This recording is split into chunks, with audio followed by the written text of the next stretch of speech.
किसी कौम का, किसी रियासत का मुस्तकबिल क्या है, अंदाज़ा लगाना हो तो आप उसके एजुकेशन सिस्टम को देख लें। पाकिस्तान के अंदर जो एजुकेशन का निज़ाम है, क्या ये देखकर अंदाज़ा लगाया जा सकता है कि हमारा फ्यूचर कुछ बेहतर होगा? देखिए जी, एजुकेशनल सिस्टम हम्म, किसी भी मुल्क के मजबूरी निज़ाम को चलाने के लिए रीढ़ की हड्डी की हैसियत रखता है। हम्म, हमारा एजुकेशनल सिस्टम हम्म, ये अंग्रेजी दौर में तैयार हुआ, हम्म, कॉलोनियल था। हम्म, अब इसमें दो किस्म की हम्म, एजुकेशन थी, हम्म, सोशल साइंसेस हम्म, और नेचुरल साइंसेस। हम्म, इनकलाब फ्रांस के बाद हम्म, और सनती इनकलाब के बाद हम्म, इन दोनों की अहमियत हम्म, यकसा थी। हम्म, माशरे को आगे कैसे बढ़ाना है, हम्म, उसकी इकानमी को कैसे मुरतब करना है, हम्म, उसके पॉलिटिकल सिस्टम को कैसे चलाना है, हम्म, तो इसके लिए सोशल साइंसेस की तालीम इम्पॉर्टेंट है। हम्म, तारीखी शऊर की ज़रूरत है हर माशरे को। हम्म, हर माशरे ने आगे बढ़ना है। हम्म, तो कोई भी माशरा अपने मुस्तकबिल के गोल्स और इम्कानात को तभी तय कर सकेगा अगर उसको के पास तारीख का इल्म हो और तारीख का शऊर हो, हम्म, उसे हिस्टोरिकल फोर्सेस का पता हो हम्म, कि ये कौन सी हिस्टोरिकल फोर्सेस इस वक्त काम काम कर रही हैं हम्म, और किधर माशरे ने जाना है और हम्म, किधर इम्कानात हैं दुनिया की हम्म, बेहतरी के। हम्म, तो सोशल साइंसेस का इल्म उतना ही इम्पोर्टेंट है हम्म, जदीद माशरों में हम्म, जितना सनती इनकलाब के बाद साइंस का इल्म हम्म, इम्पोर्टेंट था। हम्म, वैसे तो साइंस का इल्म हमेशा से इम्पोर्टेंट रहा जी। है, लेकिन जदीद सनती माशरे में हम्म, साइंस के इल्म के बगैर तो आप दो कदम नहीं चल हम्म, सकते। वैसे तो इब्तदाई साइंस के बगैर तो आप कुछ भी नहीं कर सकते। हम्म, आपने घर बनाना तो आपके लिए ज्योमेट्री चाहिए, आपको जी। ज्योमेट्री का इल्म हम्म, नहीं हो घर हम्म, कैसे बनाएंगे। हम्म, आपने सड़क बनानी है हम्म, तो आपके पास ज्योमेट्री का इल्म हम्म, होना चाहिए, जियोलॉजी का इल्म होना हम्म, चाहिए, सिविल इंजीनियरिंग का इल्म होना हम्म, चाहिए हम्म, और बहुत सारे उलूम आने चाहिए। हम्म, तो उलूम के साइंसी उलूम के बगैर आप कुछ भी नहीं कर हम्म, सकते। इसी तरह सोशल साइंसेस के बगैर भी आप हम्म, कुछ नहीं कर हम्म, सकते। अच्छा, लिटरेचर का इल्म भी हम्म, जरूरी है। हम्म, तो बहरहाल मैं इस वक्त तो सिर्फ सोशल साइंसेस और नेचुरल साइंसेस की बात कर रहा हूँ। हम्म, नेचुरल साइंसेस आपकी इंडस्ट्रियल डेवलपमेंट को आगे बढ़ा सकती है। हम्म, आप इंडस्ट्री लगा सकते हैं, हम्म, उसमें तरक्की नहीं कर सकते जब तक कि आप साइंस का इल्म हासिल ना करें। हम्म, साइंस का इल्म आपके पास हो हम्म, तो आप इंडस्ट्री को आगे बढ़ाएंगे, हम्म, और सोशल साइंसेस का इल्म हो तो आप उस सबको ऑर्गेनाइज तब कर सकेंगे। हम्म, आप अपनी इंडस्ट्री को, अपने माशरे को, अपने पॉलिटिकल हम्म, सिस्टम को हम्म, आप अपने सोशल साइंसेस के इल्म के जरिए हम्म, मुनज़्ज़म और मजबूत कर सकें। हम्म, तो ये दो किस्म का इल्म हम्म, चाहिए। हम्म, हमारे पास जो सोशल साइंसेस का इल्म है हम्म, वो भी जो हमने यूरोप से हम्म, लिया, हम्म, और नेचुरल साइंसेस का इल्म हम्म, वो जो हमने यूरोप से लिया। हम्म, तो बारूद नॉलेज के साथ हम्म, हम आलम इंसानी की क्यादत नहीं कर सकते। हम्म, अच्छा, बारूद नॉलेज के साथ हम ज़्यादा से ज़्यादा हम्म, एक अच्छे पैरोकार बन सकते हैं। हम्म, हम ये तो हो सकता है कि साइंस में हम किसी माशरे से 50 साल पीछे होने की बजाय 20 साल पीछे रह जाएं। हम्म, तो ये बहुत बड़ी एक हम्म, अचीवमेंट है हम्म, कि आज हम सपोज करें कि किसी माशरे से 50 साल पीछे हैं, हम्म, तो हम इतनी तरक्की कर लें तो कि हम 20 साल पीछे हो जाएं, हम्म, तो ये एक बहुत बड़ी अचीवमेंट होगी। हम्म, अब बाज़ माशरे, चाइना है, हम्म, वो 2050 में खड़ा है। हम्म, हम्म, बाज़ माशरे 2030 में खड़े हैं, हम्म, बाज़ माशरे 2025 में खड़े हैं। अफ्रीका के आप ममालिक देखें तो आपको यूं लगेगा जैसे वो 1925 में खड़े हैं या 1950 में खड़े हैं। हम्म, तो हमें कम अज कम 2025 में हम ना खड़े हों हम्म, तो दुनिया के स्टैंडर्ड के मुताबिक हम सन 2000 में तो खड़े हों, हम्म, या कम से कम 2015 में तो खड़े हों। हम्म, और अगर हम 2025 में खड़े हों तो हम्म, ये हमारी बहुत बड़ी अचीवमेंट है। हम्म, वक्ती तौर पर मैं नहीं समझता कि हम 2025 से आगे निकल सकें। बाज़ मुमालिक हैं, बाज़ शोबों में 2050 में, बाज़ शोबों में वो 2050 की बजाय 2010 में, तो हम भी हो सकते हैं। अच्छा, इसके लिए हमें दो तरह की नॉलेज चाहिए, एक नेचुरल साइंसेस का, एक सोशल साइंसेस का। अब हम अपनी यूनिवर्सिटीज़ में देखते हैं कि पीएचडी इकोनॉमिक्स हो रहे हैं, लेकिन इकोनॉमी का कोई माहिर हम अपनी यूनिवर्सिटियों से ले रहे हैं, हमारी स्टेट या बाहर से मंगवा रही है। जब इकोनॉमी के माहिर बाहर की दुनिया से आ रहे हैं और वो हमारी इकोनॉमिक पॉलिसी बना रहे हैं, तो हमारी इकोनॉमी की तरजीहात वो मुतय्यन कर रहे हैं, तो हमारी यूनिवर्सिटी की जो पीएचडी इकोनॉमिक्स की क्या जरूरत रहेगी।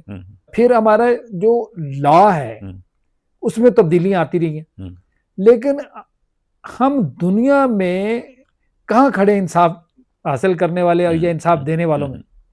इसके ये मतलब नहीं कि हम इतने करप्ट हैं, ये नहीं मैं मानता, हमसे ज्यादा करप्ट हैं मुख्तलिफ ममालिक, लेकिन उनका निज़ाम इंसाफ जो है वो हमसे बेहतर रैंकिंग पे, तो हम बेहतर रैंकिंग पे क्यों नहीं है। इसका ये मतलब नहीं है कि हम करप्ट हैं, ये कतन नहीं है। अब अगला सवाल ये पैदा होता है कि हम हमारा कानून जो आउटडेटेड है, बिल्कुल है, हम कानून बदल लेते हैं, हमारी रैंकिंग वहीं रहती है या और नीचे आ जाती है, तो फिर वो कौन सी चीजें जो हम नहीं बदलते या नहीं बदल सकते या नहीं बदलने का सोचते भी नहीं, वो है कानून को नाफिज करने का तरीकेकार, उसको तो हम बदल नहीं रहे।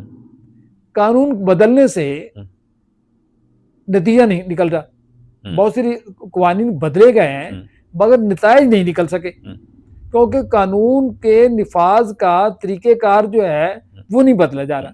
कानून के साथ एक पसे कानून एक चीज होती है, उस पर को आप देख ही नहीं रहे, उसको हम सोच ही नहीं रहे, उसको हम बदल ही नहीं रहे, उसको हम उतना समझ ही नहीं पा रहे कि हम उसको बदलें कैसे।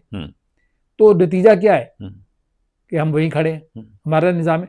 तो इसका मतलब हमारा जो सोसाइटी जो है सोशल साइंसेस की इल्म के बगैर वो जामद होकर रह गई है, और सोसाइटी जामद नहीं होती, या वो इर्तिका करेगी या वो नीचे को जाएगी।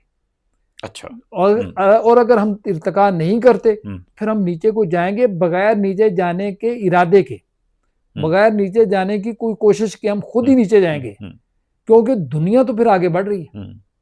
तो हम जब दुनिया आगे बढ़ेगी तो हम पीछे जगह भी होंगे, तो तभी पीछे रह और पीछे हो जाएंगे। तो इसलिए सोशल साइंसेस का इल्म जो है वो बहुत इंपॉर्टेंट है। मतलब और हमारे यहाँ सोशल साइंसेस का आप अंदाजा कर लें कि सिलेबस का क्या हाल है। कि मैंने बीए में जो पॉलिटिकल साइंस पढ़ी थी आज भी वही पढ़ी जा रही, और मुख्तलिफ आइन जो हैं दुनिया के, अब मैं समझता हूँ दुनिया के 3-4 आइन पढ़ने बहुत जरूरी है। अमेरिका का, फ्रांस का, बरतानिया का, और अपने पड़ोसी मुल्क इंडिया का, और अपना, ये 4-5 आइन हमें पढ़ने पड़ेंगे। फ्रांस का इसलिए कि वहाँ इनकलाब फ्रांस आया है, और इनकलाब फ्रांस की उसमें रिफ्लेक्शन आइन में हो रही या नहीं। फिर दुनिया का जो रिटन आइन सबसे पुराना इस वक्त, वो इस वक्त के आइनों में वो है अमेरिका का। अमेरिका ने जब जंगी आज़ादी लड़ी और आज़ादी हासिल की, तो उसके बाद वहाँ के रहनुमाओं में से कोई किंग बन जाता तो बन सकता था। उस वक्त इनकलाब फ्रांस तो नहीं आया था। जब वहाँ किंग बन सकता था, वहाँ की क़यादत ने फैसला किया कि हम किंग नहीं बनेंगे, और उन्होंने कॉन्स्टिट्यूशन बनाया, और किसी नजरिए की बुनियाद पर नहीं बनाया, उन्होंने विजडम की बुनियाद पर, जरूरत की बुनियाद पर, सूरत हाल की बुनियाद पर आइन बनाया। अच्छा, अब रहा बरतानिया का आइन, तो बरतानिया का आइन अफराद ने नहीं बनाया, हालात ने बनाया। तो फैसले इंसान ही करते हैं, मगर उनके हालात ने जो जिस तरह वो सोसाइटी आगे को बढ़ी है पॉलिटिकल एक्टिविटीज में या पॉलिटिकल सफर में, जिस तरह सोसाइटी आगे बढ़ती गई है, उनका आइन खुद ढलता गया है, खुद बनता गया है। तो एक नेचुरल प्रोसेस में आइन कैसे बनता है, बरतानिया का आइन है। इंडिया का हमारा पड़ोसी मुल्क है, वहां देखना यह है कि जितने तजादात इंडिया में है, मेरा नहीं ख्याल कि दुनिया के किसी मुल्क में इतने तजादात हो, किसी मुल्क में इतने तजादात नहीं है।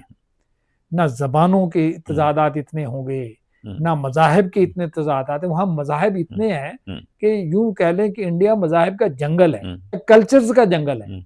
अब देखें शमाल और जनूब के कल्चर में क्या रब्त बनेगा, या मशरक और मगरब के जो कल्चर है उसमें क्या ताल्लुक बनता है, कोई ताल्लुक नहीं बनता। तो इसलिए वहाँ जो आइन बना है तो उसने किस तरह उन्हें जोड़ के रखा हुआ है, इस्तेफादा जरूरी है। हमारे पॉलिटिकल साइंस के हर स्टूडेंट को पढ़ना पड़ेगा। इसी तरह पाकिस्तान का आइन तो रहते हैं हम उसमें, तो आइन हमारी एक लिविंग दस्तावेज होना चाहिए एक जो प्रैक्टिकल दस्तावेज होने चाहिए, इसके साथ हमने रहना है, इसके साथ जीना है।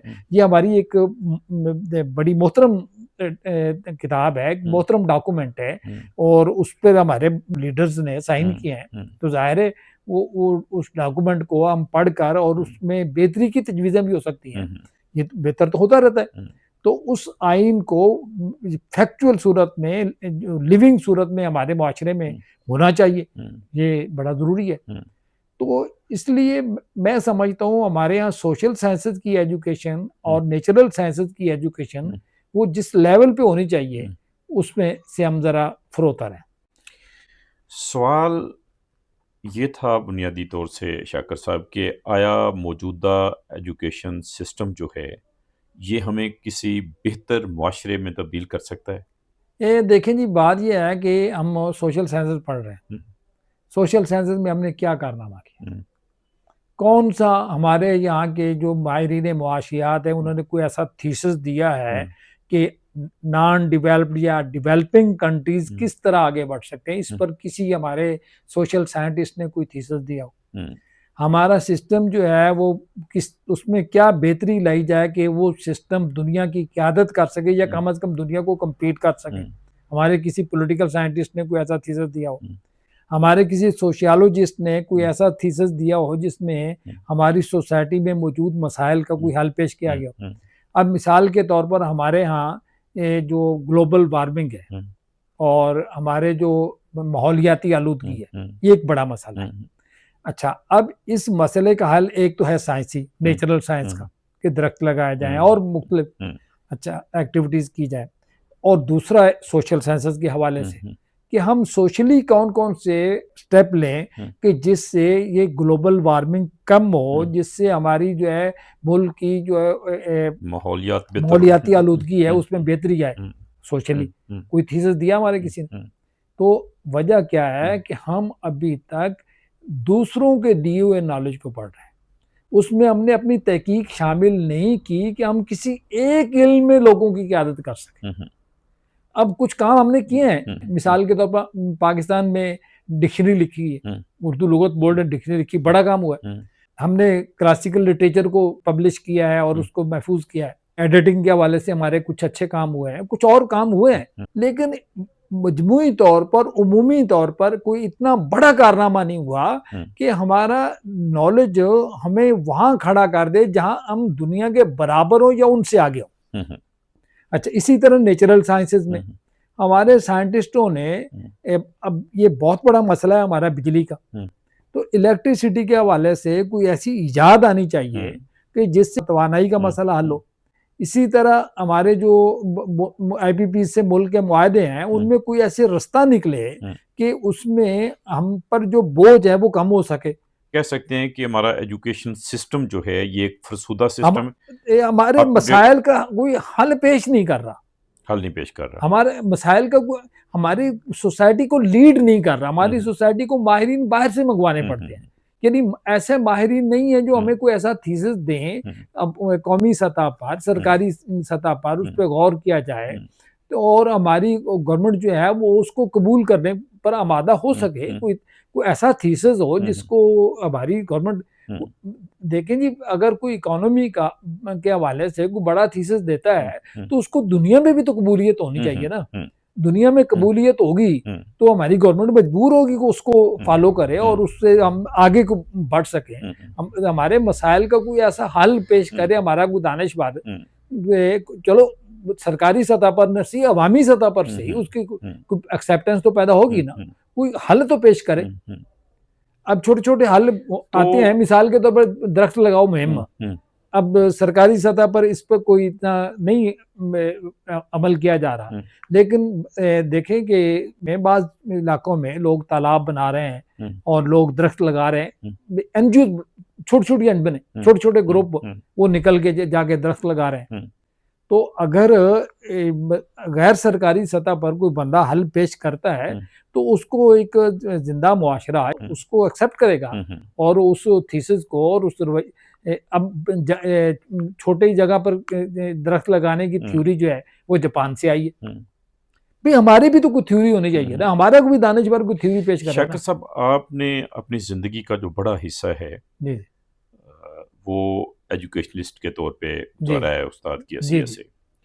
असातिज़ा में इस हवाले से कोई कंसेंसस है कि ये सिस्टम फरसुदा है, इसके खिलाफ कोई आवाज़ उठाई जाए, कोई अप टू डेट करने की इसको कोशिश की जाए? कोई असातिज़ा की यूनियंस हैं, कभी इस हवाले से कोई तहरीक चली है? ये तहरीक तो नहीं चली, हुँ, ये तो मैं नहीं दावा कर सकता, हुँ, लेकिन एक सतह पर असल में हमारी ज़िंदगी का बड़ा हिस्सा मार्शल लॉ खा गए। हुँ, अब 11 साल जनरल ज़ियाउल हक के और 8 साल हुँ। परवेज़ परवेज़ मुशर्रफ, मुशर्रफ अयूब के, 19 साल तो हुँ, मेरी हुँ, सर्विस के हुँ, इन मार्शल लॉ में गुजरे। हुँ, तो मार्शल लॉ में तो और बहुत सारे मसाइल हुँ, हुँ, का सामना होता है, हुँ, और बहुत सारे मसाइल पे सोचना पड़ता हुँ, है। लेकिन हमारे एजुकेशनिस्टों में हुँ, ये फिक्र मौजूद थी हुँ, कि एजुकेशन के सिस्टम को क्रिएटिव बनाया जाए, हुँ, एजुकेशन के सिस्टम को रिसर्च बेस्ड बनाया हुँ, जाए, हुँ, एजुकेशन के सिस्टम को प्रोडक्टिव बनाया जाए। हुँ, हुँ, ये थिंकिंग मौजूद थी हुँ। और है। इस हवाले से कोई आवाज़ भी उठाई गई है? अच्छा, लेकिन अफसोस है कि हुँ, कोई तवाना आवाज़ हम नहीं उठा हुँ, सके। हुँ, ये हमारी कमज़ोरी है। हुँ, हुँ, मैं इसको हुँ, कोई बड़ा दावा नहीं करता। हुँ, हुँ। तो ए, अच्छा, क्या वजह है शाकिर साहब कि हमारे जो असातिज़ा हैं, यूनिवर्सिटीज़ में हैं, कॉलेजेस में हैं, स्कूल में हैं, एहतजाज होते रहते हैं, तनख़्वाहों के लिए एहतजाज होते हैं, अमराद के लिए एहतजाज होते हैं, एजुकेशन सिस्टम जिसके साथ उनकी सारी ज़िंदगी वाबस्ता होती है, उस सिस्टम को बेहतर बनाने के लिए कभी एहतजाज नहीं किया गया कि हुकूमत इस तरफ तवज्जो दे, और ये काम अगर असातिज़ा की तरफ से हो, असातिज़ा इसके लिए आवाज़ उठाएँ, तो तवक्को यही की जा सकती है कि हुकूमत उस बात को इस डिमांड को नज़रअंदाज नहीं करेगी। देखें, ये तो खैर मैं दावा नहीं करता कि हुँ, हुकूमत नज़रअंदाज नहीं करेगी। हुँ, बात ये है कि हम भी तो प्रोडक्ट हैं ना इसी सिस्टम के। हुँ, सही। हम भी तो इसी के कंटेक्स्ट में हुँ, जो जी, है जी, ना, बिल्कुल। हमने हुँ, बोलना, हुँ, पढ़ना, हुँ, सोचना हुँ, इसी कंटेक्स्ट हुँ, में सीखा है ना। हुँ, हुँ, इसको चैलेंज हुँ, करने के लिए तो एक बिल्कुल। एक विज़न चाहिए ना, एक एक कमिटमेंट चाहिए। एक ऐसा विजन चाहिए हुँ, ना जो हुँ, इस सिस्टम को नेगेट भी कर सके। हुँ, हुँ, तो किसी सिस्टम में पला बड़ा शख्स जो हुँ, है, हुँ, वो उसको नेगेट करना हुँ, आसान नहीं हुँ, होता। हुँ, वैसे मैं अब छोटी सी बात आपसे पूछूं कि हुँ, एजुकेशनल सिस्टम हमारा हुँ, नहीं आगे बढ़ सका। हुँ। हमारा कौन सा सिस्टम आगे बढ़ सका? वो शायद इसी वजह से नहीं बढ़ सका कि हमारा एजुकेशनल सिस्टम नहीं जो नहीं है नहीं, वो सारे सारे जो है ना, जो सोसाइटी के जितने स्ट्रक्चर होते हैं ना, हुँ, सारे सेल्फ जो है ना इंडिपेंडेंट नहीं ठीक है, होते, इंटरकनेक्टेड होते हैं। इंटरकनेक्टेड है। हुँ, हुँ, एक दूसरे के साथ उनकी हुँ, डिपेंडेंस होती है, हुँ, इंटरडिपेंडेंट हुँ, होते हैं। तो जब एक सिस्टम दूसरे, अब देखें ना, एजुकेशन पॉलिसी कौन तय करता है? हुँ, हुँ, करिकुलम कहाँ तय होता है? हुँ, टेक्स्ट बुक बोर्ड हुँ, क्या करता है? हुँ, एग्जामिनेशन का हुँ, सिस्टम कौन तय करता हुँ, है? इन सारे के सारे जो हैं इदारे, हुँ, वहाँ असातिज़ा कितने बैठे? हुँ, एजुकेशन पॉलिसी हुँ, बनाने वालों में हुँ, असातिज़ा का मेरा ख्याल है हुँ, नाम ही होगा कोई। फिर करिकुलम बनाने वाले, हुँ, तो देखिए, करिकुलम उस्ताद के पास जाना चाहिए हुँ, और उससे फीडबैक लेना चाहिए। हुँ, हमारे यहाँ तो ये जी, कोई रस्म नहीं है। हुँ, अच्छा, अब ये बीएस शुरू किया गया, हुँ, असातिज़ा से कंसेंट ली गई? हुँ, नहीं ली हुँ, गई। हुँ, कहीं नहीं ली गई। हुँ, हुँ, अच्छा, अब बीएस प्रोग्राम शुरू हुआ है, हुँ, उसके बाद क्या हुआ है? हुँ, अब दाखिले जो हैं हुँ, चंद सालों में हुँ, कितने नीचे आ गए? हुँ, पंजाब यूनिवर्सिटी में क्या हाल है? हुँ, अब यूनिवर्सिटीज़ के जो दाखिले कम हो रहे हुँ, हैं, और कम होने के बाद पेशावर में कितने डिपार्टमेंट बंद किए गए कि वहाँ हुँ, दाखिले कम हैं। हुँ, ये कानून है कि 15 से कम दाखिले होंगे हुँ, तो वो डिपार्टमेंट बंद कर दिया जाएगा। सही। अब बीएससी बुनियादी प्रोग्राम है ना, हुँ, MS और PhD ये तो बाद की बात है ना, BS होंगे तो MPhil और PhD होंगे। बिल्कुल। अब BS प्रोग्राम जियोलॉजी में बंद कर दिया गया। फिर एक और बात, पंजाब यूनिवर्सिटी आप मुझे बताएंगे, ये मैं लीड करती है ना जी बिल्कुल। ये कितनी बड़ी इसकी जगह है, कितनी बड़ी बिल्डिंग है, कितने असातिज़ा हैं, कितना बजट है। अब दुनिया की यूनिवर्सिटीज़ में पंजाब यूनिवर्सिटी का नाम किस लेवल पे है? अब उस पे आप असातिज़ा का रोल जो है वो कहाँ रखेंगे कि जब एक स्टूडेंट तंजीम का लीडर आकर उस्ताद के से गन पॉइंट पे फैसले कराएगा तो जिम्मेदारी किस पे जाएगी? अब उस्ताद को जिम्मेदार ठहराएंगे या गन पॉइंट पे फैसले कराने वालों को? और उनकी कोई रिस्पॉन्सिबिलिटी नहीं है, उनको कोई रिस्पॉन्सिबिलिटी नहीं है। उन्हें ताकत के हवानों से एक रिलैक्सेशन मिलती है तो वो तालीमी इदारों में आके जो है ना फैसले कराते हैं। अब हमारा सबसे बड़ा कारनामा जो है, जो मैं समझता हूँ ज़िंदगी में प्रिंसिपल्स ने अदा किया कॉलेजेस में और असातिज़ा ने अदा किया है, वो ज़िया मार्शल के दिनों में जो स्टूडेंट्स तंजीमें कॉलेजेस में आके कब्जा करके बैठ गई थी, उनका कब्जा छुड़वाना हमारा बहुत बड़ा कारनामा है। अच्छा शाकिर साहब, अच्छा अब इसको कोई आप क्या इसको असेस करें, कहाँ रखेंगे इस कारनामे को? यानी हमारा तालीमी निज़ाम आगे नहीं बढ़ा, लेकिन जो बहुत बड़ी बर्बादी हो रही थी उसको रोक दिया। तो इसमें असातिज़ा का और प्रिंसिपल्स का एक बहुत बड़ा रोल है।